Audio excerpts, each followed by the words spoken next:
वकीलों को मिलेगा विद्या वेतन। देश के पहले एडवोकेट एकेडमी को मिलेगी 10 करोड़ की निधि।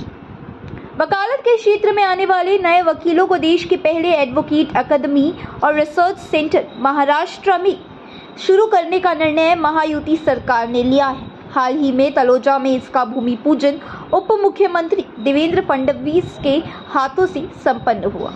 इस अकादमी के महत्व को ध्यान में रखते हुए फडणवीस ने 10 करोड़ रुपए निधी देने की घोषणा की है। देवेंद्र फडणवीस यांनी 10 कोटी रुपयांचा निधी देणार असल्याचे जाहीर केले आहे। शासन आणि समाजाला ही अकादमी अतिशय उपयुक्त ठरणार आहे। तसेच यामुळे न्यायदानाच्या क्षेत्रात उत्तम काम होईल। त्यामुळेच येथे शिकणाऱ्या वकिलांना विद्या वेतन देण्याचंही फडणवीस यांनी स्पष्ट केलं आहे। चांगले कायदे बनवण्यासाठी या अकादमीची निश्चित मदत होईल। त्यासाठीच महायुती सरकारनं हा निर्णय घेतलाय।